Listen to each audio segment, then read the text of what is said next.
that again. Hi guys, welcome back to my channel.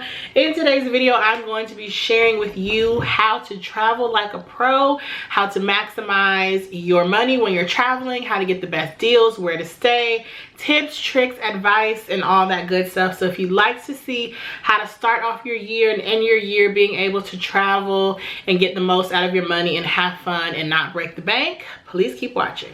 Okay, so the first thing I want to talk about when it comes to travel is definitely a budget. I know some of you might think that I spend haphazardly, but I do not do anything without a budget. I don't care if it's budgeting for going out to eat, shopping, going to Target, traveling, what have you. At the beginning of the year, I write down a budget. Now, I like for my travel to not exceed 10% of my income. I just feel like travel is something that is a luxury unless you're traveling for necessity or anything like that. But I'm specifically speaking about vacationing, and I don't like my travel budget to exceed 10% of my income. So then with that chunk of money, I can decide how many trips I want to take, where I want to go, and how I want to allocate my funds. That is the biggest thing, budgeting and where to allocate your funds. People always laugh at me because when I get paid, I always say my money is allocated, because it really is. And budgeting is something that really helps me as far as vacationing and traveling.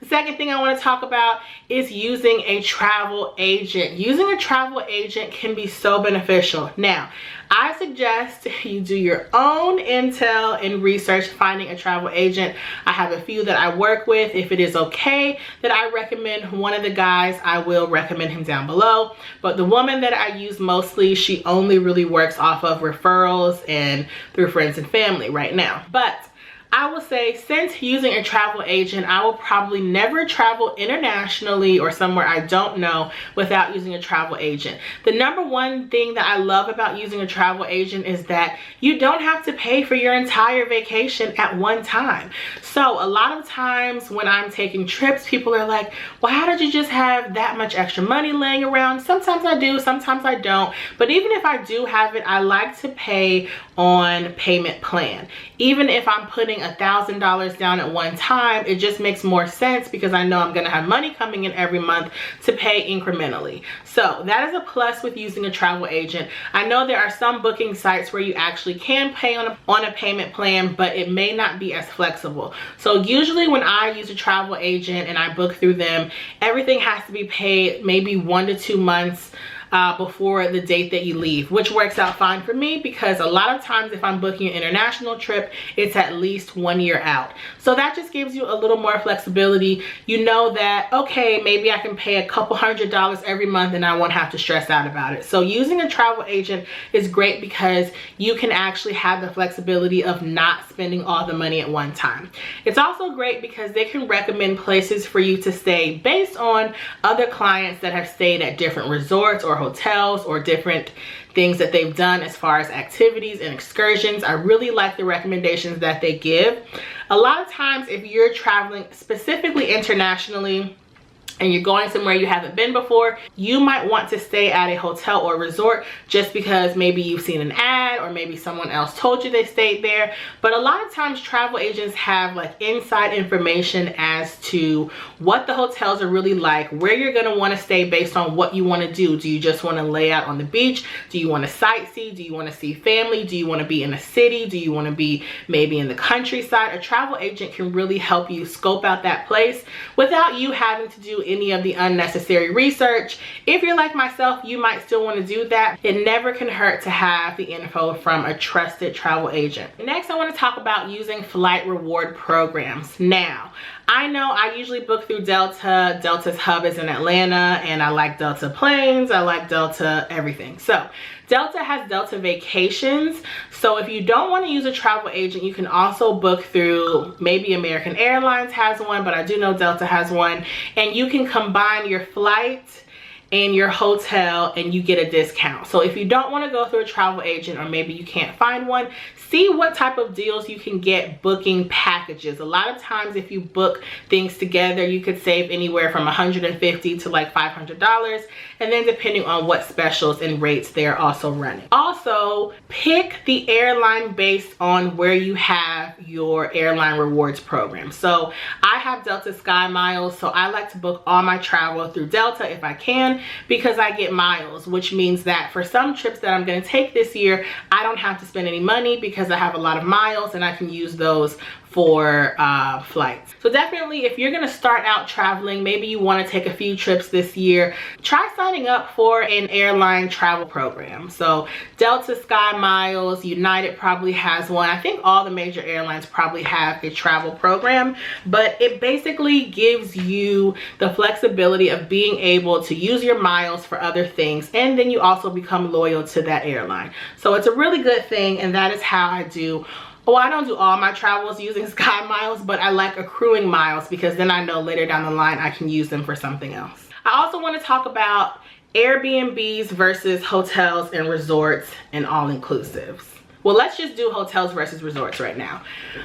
Specifically speaking, if I'm going internationally to like the Caribbean or something, I like all-inclusives. Now, if you've watched any of my travel vlogs, you will know that I kind of have a love-hate relationship with all-inclusive resorts. I think they're great if you want to travel economically, but if you're not worried about costs, I would stay at just a regular resort, and I would pick a chain that you know and love. For me, that would be a Hyatt, maybe a Hilton, a Marriott, a Ritz-Carlton.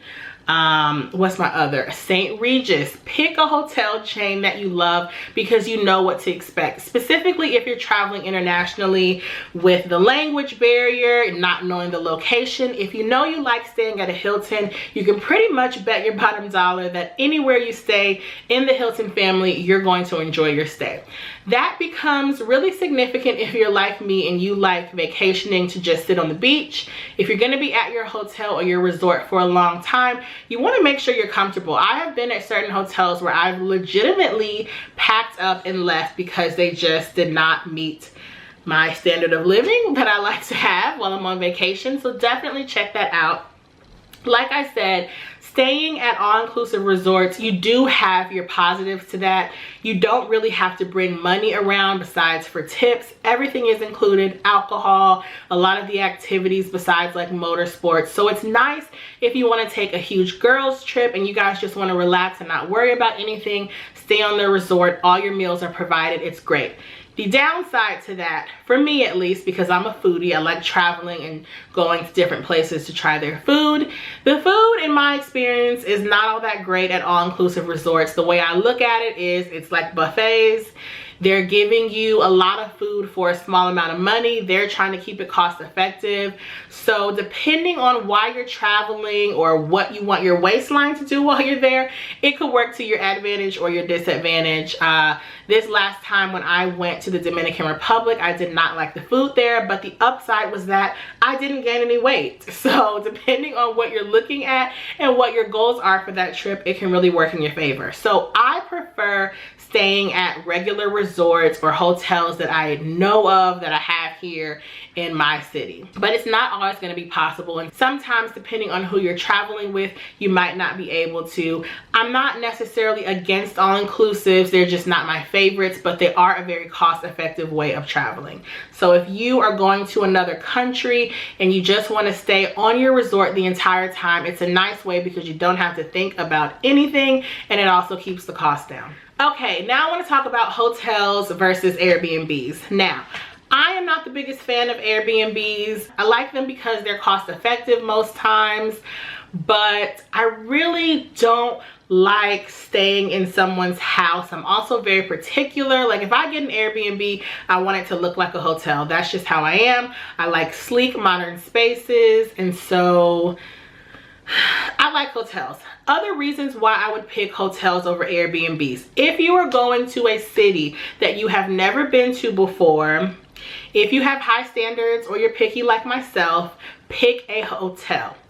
For instance, when I went to, where did I go? When I went to New Orleans for my birthday last year, I went with 2 friends that had never been. I've been to New Orleans a handful of times. I have friends who live there, family members who live there. So I know where to stay and not to stay in New Orleans. Just like with any other city, they have certain areas where tourists are probably going to be more comfortable and where maybe they wouldn't, especially if they're not from the area or very knowledgeable about it. So in an instance like that, it's more beneficial to stay in a hotel. A hotel is going to be in a more populated touristy area. You're probably going to feel a little safer. You don't have to worry about any of the things that come with staying in an Airbnb that's a little far removed from the touristy areas that could be kind of sketchy. If you catch my drift, that is the reason why I like staying in hotels. Now, if I just need an Airbnb for the night in a city, I don't really care where I stay, but for my maximum comfortability and safety, I like choosing hotels. Also, I've had friends that have been robbed at Airbnbs. You have to realize a lot of times if you're staying in a city, people around you in that apartment or condo building know that that's an Airbnb. They might be scoping you out. So just be cognizant of that. For all those reasons, I like staying in hotels. It can be cheaper to stay in an Airbnb, but I like the flexibility, the safety, and the accommodations that a hotel provides. But ultimately, it is your choice, but definitely weigh your pros and cons. Now I have some do's and don'ts for travel. My first one is going to be do plan early. At the beginning of the year, like right now, I know all the trips I'm going on with exception of a few, and then a couple trips that I'm not planning myself. So I plan early so I can set my budget, start saving, start planning as far as what I'm going to do in the city. That's the second do. Know what you're gonna do when you get there. I'm the type of person, I look at menus before I go to restaurants in Atlanta. So you better believe if I'm traveling, I'm going to scope out maybe shopping areas I wanna go to, museums, cultured things that I wanna do, definitely restaurants, definitely attractions, just so I kind of have an outline of my day. It can change, but it's definitely nice to plan your visit before you get there. The first don't travel with unreliable people.